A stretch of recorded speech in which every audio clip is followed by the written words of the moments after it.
gente, tudo bem? Bora lá para mais um react de um conteúdo totalmente excelente. Desta vez a segunda parte de Pastor Silas Malafaia falando sobre a heresia de atualizar a Bíblia. Bora ver onde a gente vai continuar, né? A Bíblia é tão atual que quando Jesus, em Mateus capítulo 24, versículo 37, diz: assim como nos dias de Noé, assim também será a vinda do Filho do Homem. Olha que coisa incrível. Você sabia que o que muda depois da queda do homem, o que muda é a tecnologia, é o conhecimento da ciência, mas o homem é a mesma coisa. Tanto a depravação moral dos dias de Noé é a depravação moral no tempo da volta de Cristo. Bom, vamos lá. Essa parte a gente já passou por ela no último react, mas a gente vai dar uma ouvidinha para recuperar ali o contexto, porque a gente não gosta de texto fora de contexto que vira pretexto para falar qualquer coisa, diferente do que certos pastores fazem. Se você acompanhar a primeira parte por completo, vai entender inclusive esse meu comentário. Mas de todo jeito, o lance é o nosso excelentíssimo Mala acabou de fazer uma referência a um texto de Mateus 24, em que Jesus fala que o seu retorno seria como nos tempos de Noé. Só que se você ler o contexto, como a gente já comentou, você vai descobrir que nada tem a ver com depravação moral ou qualquer coisa do tipo, que sei lá de onde ele tirou isso. Senão que tem a ver com ninguém está esperando, vai ser do nada. Assim como nos tempos de Noé, ninguém estava esperando o dilúvio, de acordo com o relato mítico do livro de Gênesis. Aqui a gente tem, novamente, ninguém vai estar esperando e do nada, apareceu. Aí Jesus fala que ele virá como um ladrão, virá, várias outras metáforas que ele vai utilizar e que ninguém estava esperando e do nada. Mas por alguma razão, numa interpretação freestyle, leitura freestyle da Bíblia is my passion, o Mala tá comentando aí que é por uma questão de depravação moral, sei lá. Eu sei, mas vamos fingir que eu não sei. O que ele quer? A devassidão moral que nós estamos vivendo não é de hoje, não. É produto desde que o homem entrou no pecado, que ele comete pecado, ele mergulha na devassidão moral que o pecado produz. Até Deus se submete à sua palavra. O Salmo 138, versículo 2 diz que Deus colocou a sua palavra acima do seu nome. E a Bíblia é tão atual que ela vai permanecer atual na eternidade. O Salmo 119, versículo 89 diz: para sempre, ó Senhor, a tua palavra permanece no céu. Ela é atualíssima, e a atualidade dela vai transcender a era humana e vai perpetrar na eternidade. Minha gente, sabe? De acordo com um salmo. Excelente! A gente não vai fazer, claro, nenhuma diferenciação entre estilos literários ou estilos do texto. Um salmo, que é uma música, um hino cantado, uma poesia. Do nada, esta poesia está sendo agora lida como uma explicação normativa ou ontológica ou uma descrição da realidade. Qual o critério para isso? Não sabemos. Disse que Deus elevou a palavra, não sei onde. Isso não é uma metáfora, isso não é uma figura de linguagem, isso não é uma apresentação de uma imagem para poder falar sobre um determinado tema. Não, isso é uma descrição da realidade da Bíblia, né, que nem existia nesse momento que estava escrevendo o Salmo, mas tudo bem. E que ela vai estar na eternidade como está escrito em outro Salmo. Eu não sei muito bem qual é o critério que o pessoal tem para decidir qual salmo é descritivo da realidade, qual salmo é normativo, mas tem um salmo que diz que feliz é o homem que arremessa a cabeça do seu filho contra a pedra. Por que esse, a gente, por alguma razão, não considera ele um mandamento, uma descrição da realidade, que para a felicidade de um homem ele tem que arremessar a cabeça do filho contra a pedra? Por que a gente não faz isso? Não aconselho que você faça isso, pelo amor de Deus. Eu tô aqui fazendo uma crítica irônica, não sei se você percebeu e foi perspicaz o suficiente. Mas por que esse a gente não faz? Mala, me responde. Qual que é o critério? Por que um salmo está descrevendo a atualidade da Bíblia como ela realmente é, ontologicamente, de acordo com o ser da Bíblia, o ser de Deus, e o outro, que tem uma figura de linguagem e tal, não? Sabe o que poderia fazer também? Joguei aqui, só pensando. Você poderia agir como uma corça, porque assim como uma corça, você está fazendo alguma coisa, de acordo com o salmo. Tem salmo que diz que assim como uma corça. Haja como uma corça, seja uma corça, pense corça. Qual é a verdade? Já disseram isso. Aqueles que não foram transformados pelo poder do Evangelho querem transformar o evangelho para se adaptar à sua vida de pecado e de iniquidade.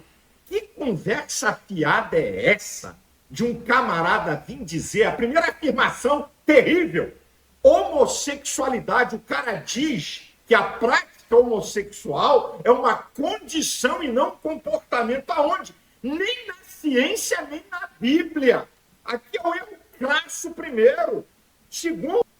Não sei quem é o cara, não sei quem é o seu interlocutor. O erro crasso primeiro é a gente continuar querendo trocar ideia contigo. Ó, todo o objetivo aqui da primeira parte que a gente ficou discutindo sobre os textos, né, mostrando para o Mala o que é o texto, qual é o contexto, o que significa, tinha provavelmente como esse aqui a meta. Falar sobre sexualidade. Falar, num âmbito moralista, sobre os corpos dos viventes humanos, não é? Proibir, fazer essas coisas todas que é o que estruturas de repressão estão muito acostumadas a fazer e fazem muito mal para nossa cabecinha. Inclusive porque você pode até acompanhar um corte que está lá no canal do Fábio Chocolate e a gente fez alguns comentários a respeito disso, a respeito desse papel de controle que não só a igreja, mas várias instituições utilizam para você reprimir algo fundamental da nossa realidade humana, do nosso modo de realidade humana, que é o carinho, o afeto, a sensibilidade, o ter vontade de estar junto, do toque, de você querer estar com alguém.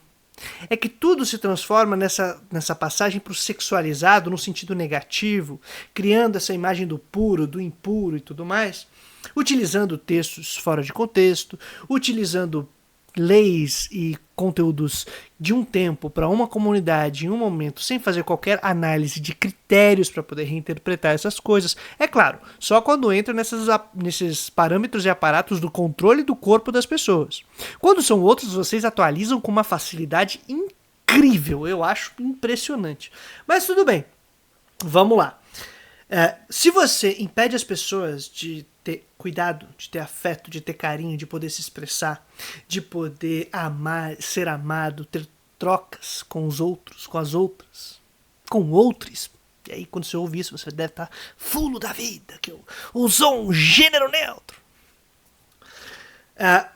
Quando a gente faz, quando a gente controla, impede as pessoas de fazerem isso, é muito mais fácil da gente criar mecanismos de paranoia e de manutenção de ordem, que a pessoa vai ter que se submeter ao regramento institucional, ou seja, vai ficar refém do pastor, da autoridade, sem precisar que alguém esteja coagindo ali, coagindo fisicamente, botando a arma na cabeça, empurrando para frente, batendo. Não, você criou mecanismos que entram nesta nossa cabecinha aqui e criam barreiras, criam limites, criam temores, pavores, traumas, em que depois a gente passa o resto da vida tentando trabalhar, e falo como experiência própria.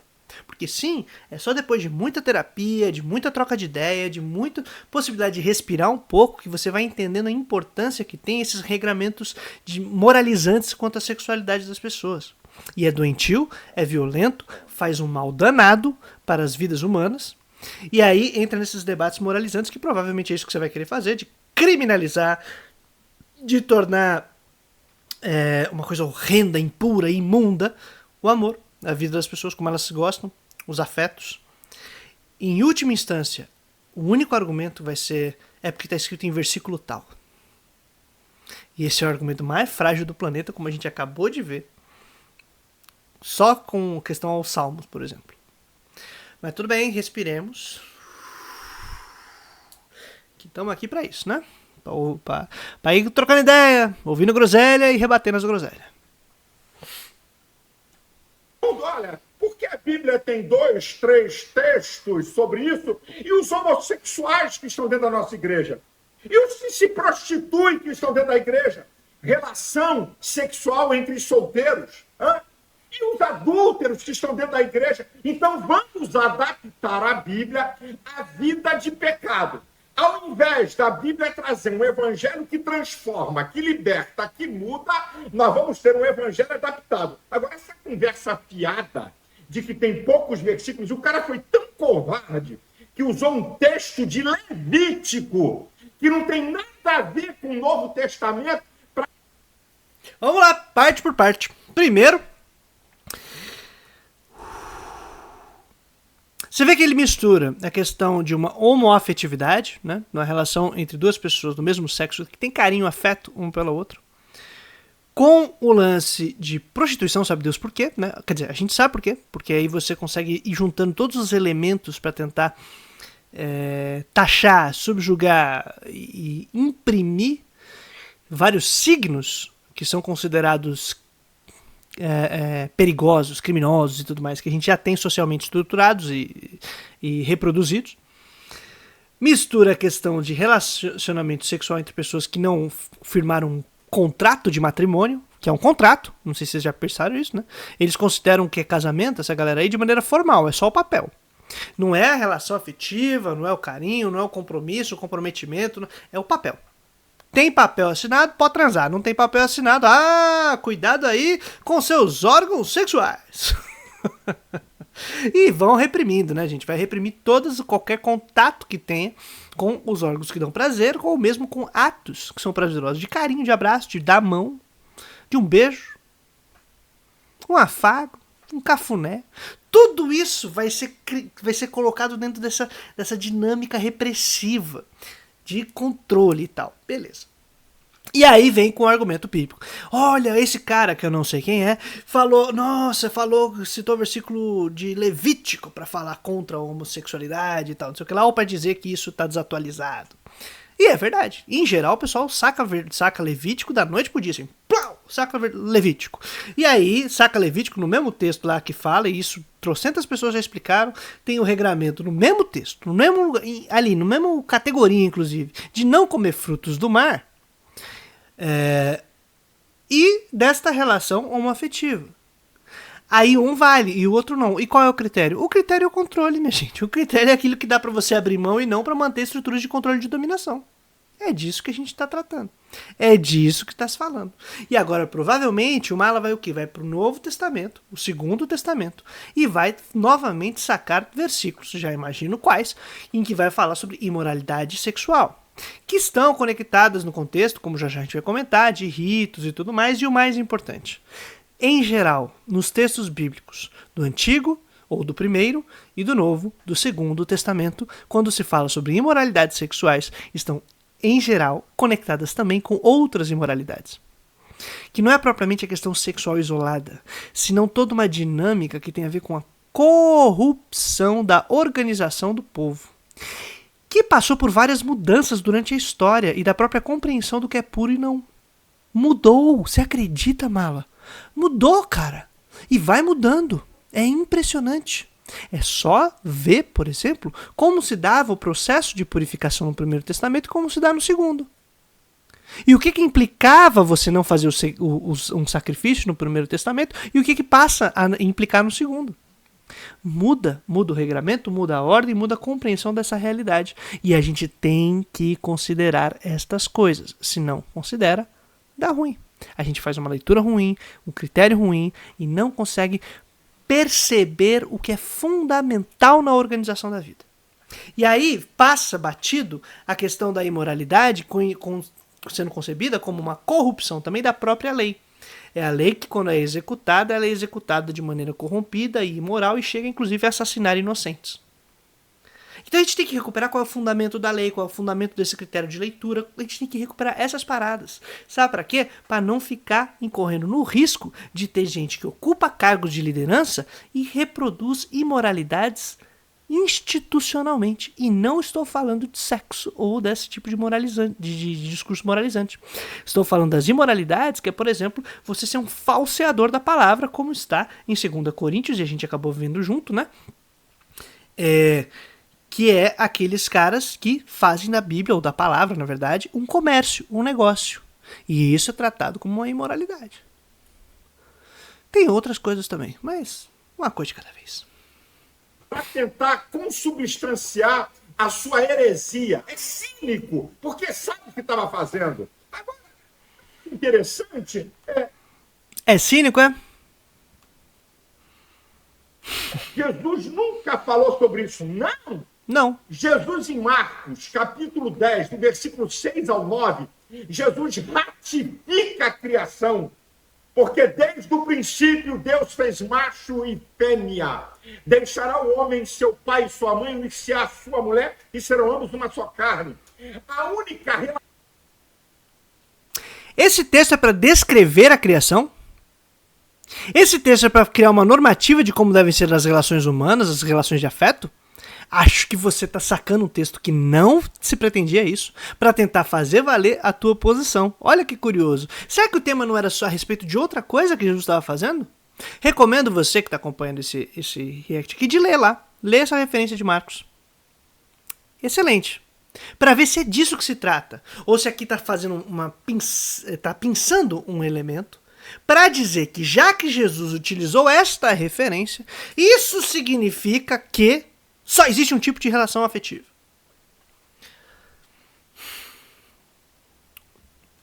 A relação sexual permitida no Novo Testamento é a relação sexual do homem com a mulher no casamento. O casamento antigamente ele era como, Mala? Ele era por contrato? Ou era considerado que havia a união matrimonial pela relação religiosa que estava tendo, um combinado entre famílias, e aí dependendo do tempo, inclusive, era poligâmico, dependendo do tempo é monogâmico, tinha uma variação, tem uma variação, assim, uma amplitude grande no texto bíblico. E aí quando tinha a relação sexual, era consumação e agora sim, esses dois estão casados. Eu já estou pensando, inclusive, aqui a partir do âmbito monogâmico, tá? Que a gente tem aí outros modos de organização de matrimônio vigentes, inclusive, no tempo de Jesus. Mas beleza.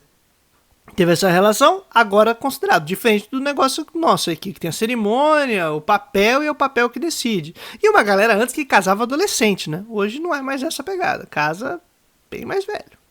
Mas é claro que vocês não vão querer discutir essas diferenças, os critérios, do que se fala, quando se fala, nem ler os textos, né, que são bem delicados a respeito de pessoas que praticaram do coito antes de casar, que estão na Bíblia, inclusive considerados heroínas ou heróis. Vamos lá, que a ideia é controlar o corpo de adolescente, né, para ficar traumatizado desde pequeno, adolescência, e crescer preso aí, cheio de problema dentro da igreja, e a gente fica sequelado quando fica mais velho. Parabéns, Mala! Excelente trabalho! A porneia, essa palavra do grego, que fala de relações sexuais ilícitas, sejam elas a prática homossexual, o adultério, que é a prática sexual fora do casamento, a prática sexual entre solteiros, ou com animais, ou com qualquer coisa.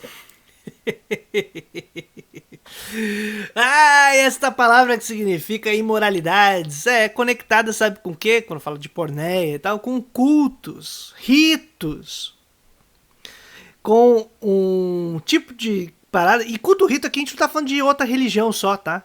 É de determinações de quais grupos sociais você passa a pertencer. Se você faz parte de uma tradição, uma etnia, uma organização de povo, social, se a gente quiser usar o termo, judaica, você tem certos regramentos importantes. Se é gentílica do ponto de vista judaico, né? Então se vai ser romana, helenístico, tem outros regramentos. E aí quando tá na passagem que é de pregar só para gentil, de pregar só para judeu, para começar a pregar para gentil, começam a surgir novos problemas, e é como a gente vai reorganizar a nossa comunidade. Entre os problemas surgem recomendações a respeito da prática sexual, que está conectada a que grupo você pertence. E não necessariamente é uma normatividade a respeito de como devem ser todas as relações humanas e tal. Fica a dica aí, Mala. Fica a dica pra gente ir refletindo. E pra você que tá acompanhando também. Tem que trocar muita ideia a respeito, tá? Tem muita gente boa, vou colocar aqui na descrição sempre nome de mulheres, homens, pessoas que estão produzindo conteúdo e já produzem há muito tempo a respeito desse tema. Então, não sou eu aqui o porta-voz de todas as bandeiras, pautas, especialista em tudo. Não. Fazendo alguns comentários, apontamentos. Vou colocar o nome de uma galera da hora pra você acompanhar. Toda prática sexual fora de casamento não é só homossexualismo. A porneia do grego é toda prática pecaminosa condenada na Bíblia. Não tem colher de chá. Não vem pra cá gravar vídeo dando uma de vítima para tentar se justificar, porque há muito tempo esse camarada vem com uma teologia deturpada. Não sei quem é, não vamos pagar de vítima, vamos, na verdade, fazer o contrário. Falar que você tá se vitimizando aí pra dizer que tá correndo risco de estar sendo perseguido. Não sei se é isso que, né, você tem feito, não no vídeo, ultimamente. Estou sendo perseguido por estar perseguindo e aproveitando e atiçando e tacando terror a respeito de questões políticas, né? Provocando, fazendo de tudo para que a melancia aqui na minha cabeça apareça e o pessoal fique, olha, o Mala precisa ser preso, olha a atrocidade que o Mala disse, e aí você fica, oh meu Deus, procurando seu momento, né? Aquele momento de que vai ser perseguido, vitimizado e tal, e estão numa grande conspiração contra nós. Tem vídeo toda semana você fazendo isso, cara. Tá fácil. É que você grita e parece que tá com raiva ou tá sob controle de alguma coisa. Mas desesperado também grita. Minha gente, o apóstolo Paulo em Romanos 12:2 diz, não vos conformeis com este mundo. Eu sabia que a gente ia chegar em Romanos em algum momento. Mas transformai-vos pela renovação do vosso entendimento. Tiago 4,4 diz que qualquer que se constitui amigo do mundo constitui-se inimigo de Deus. Obrigado por citar Tiago. Porque quando o Tiago fala, ele está falando exatamente sobre quem aceita um determinado modo de organização social que privilegia rico e exclui pobre. E aí ele fala, não vos conformeis com isso, não se adequem, não reproduzam o que está lá fora aqui dentro. Quem são aqueles que julgam vocês, que colocam vocês na cadeia, que botam vocês no pau, que fazem processos contra vocês, que cobram dívidas, que roubam a vida de vocês? Quem são? São os ricos. Então por que vocês privilegiam eles aqui dentro? Porque vocês tinham no lugar do pobre e da pro rico. Para de fazer isso. Nossa função é outra. Não é ficar querendo riqueza e querendo fazer essas coisas. É o que o Tiago está fazendo. E a carta de Romanos eu recomendo que vocês leiam o primeiro e o segundo capítulo de A Maldição que Pesa sobre a Lei, do Franz Inkelambert. Eu vou colocar o PDF aqui, que foi liberado pelo próprio autor, em português, que vale muito a pena, tá? A palavra de Deus, ela é viva e eficaz. Ela é inerrante. Ela não precisa ser atualizada por homem nenhum para adaptar a vida de pecado das pessoas. Agora, eu quero dar um recado e uma mensagem para as pessoas que pertencem à igreja desses caras. Não sei quem são os caras, não sei quem são as igrejas, mas eu vou dar um recado também para vocês que pertencem a essas igrejas aí desses caras. Cuidado com os caras. Querido, 2 Pedro, capítulo 3, versículos 17 e 18. Você não pode estar subjugado a homens abomináveis que querem arrancar você da fé. Irmãos da Assembleia de Deus Vitória em Cristo, ouçam o que o pastor está dizendo para vocês. Cresçamos na graça e no conhecimento de nosso Senhor Jesus Cristo. A Ele a glória e a honra para sempre. Não podemos adaptar a palavra a uma vida pecaminosa, porque pessoas que não querem, pessoas que não são impactadas, pessoas que não querem deixar sua prática pecaminosa, ao invés de nós nos submetermos à Bíblia, Deus é que vai submeter ao homem. Isso é Eu não entendi a lógica final. Tava indo bem até em alguma organização, porque eu falei, pô, vai legal, ele vai dar uma mensagem pra galera lá, pra pegar e que talvez, quem sabe, o pessoal da própria igreja dele vai sacar que tem umas paradas erradas. Aí ele fala, ninguém vai submeter a Deus. Eu não entendi quem é a personagem Deus e qual é a personagem Bíblia nessa história. É pra gente submeter a quem, afinal? É que é a identificação entre Deus e a Bíblia, né? Isso é um problema, Mala. Isso é um problema muito sério. Você identificar um objeto, produto da nossa história, também das relações com Deus, de um povo, de povos distintos, de pessoas diferentes, que apresentam uma tradição na qual a gente pode se inserir. E, aliás, fica a dica para você que quiser acompanhar o nosso curso de leitura bíblica comunitária. Tá show de bola, a gente passa por essas paradas da construção do texto bíblico, da função do texto bíblico, de como a gente pode interpretar e trabalhar ele hoje comunitariamente, recuperando seus sentidos, os critérios que tem lá. É show de bola, assim, tá bem legal mesmo. Mas a gente daí coloca o texto acima da vida das pessoas. E a gente para de observar que, como disse o Carlos Mesters uma vez, Deus escreveu 2 livros. a vida e a Bíblia. E a vida ele escreveu primeiro. E você só vai entender bem o segundo se compreender bem o primeiro. Então esteja atento para a vida, para as pessoas que leem o texto, para as condições de vida das pessoas que são leitoras e que continuam construindo esse texto. Não escrevendo novas páginas necessariamente, mas trazendo uma nova interpretação viva, a partir do espírito do nosso tempo, encarnando a realidade do nosso tempo, as questões materiais dos nossos dias, aquilo que tem matado e destruído a vida efetiva e as condições de vida efetivas das pessoas. Quando Jesus fala do evangelho ser pregado, ele fala que o pobre está comendo, o cego está começando a ver, o que está preso está sendo visitado, os órfãos, as viúvas estão sendo cuidados. Esses são os elementos que vão demonstrando se há ou não o evangelho. E aí, o ponto é, quando a gente trabalha, quando a gente atua, quando a gente fala, o que a gente faz? Está produzindo esses efeitos? Ou, ao contrário, o que caracteriza o nosso discurso evangélico é que a gente sabe reproduzir lei como se fosse a mesma desde sempre, adequada e adaptada pela estrutura de poder vigente e reproduzindo ela. Eu acho muito fácil, porque você já tá sentadinho num canto, tem TV, tem editora, tem não sei o quê, e fica falando as groselhas que quiser. Mas aí não tem debate, não tem conversa, não tem participação comunitária. É só a gritaria de doutrina e bora. Um absurdo teológico dos mais graves, heresia pura. Sai do meio deles. Sai disso daí. Ah, a igreja é bonita, a igreja tem departamento. Você está naquilo que Deus condena e vai minar a tua fé. Deus tenha misericórdia de você. Deus guarde a sua igreja. A palavra de Deus é atualizada, é inerrante e não vai estar sujeita a esses teólogos que estão negando a eficácia do evangelho.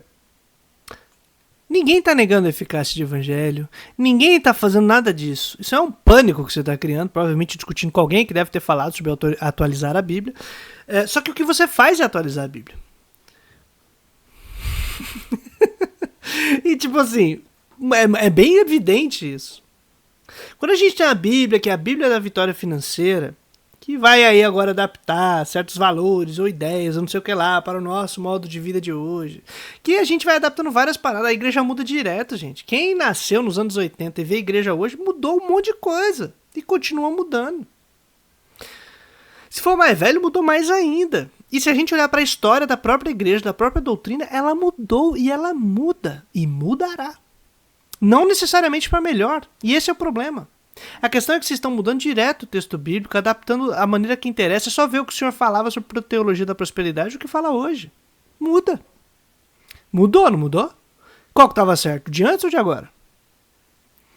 O do primeiro ou do segundo testamento de Malafaia? Então, cara, esse é o ponto.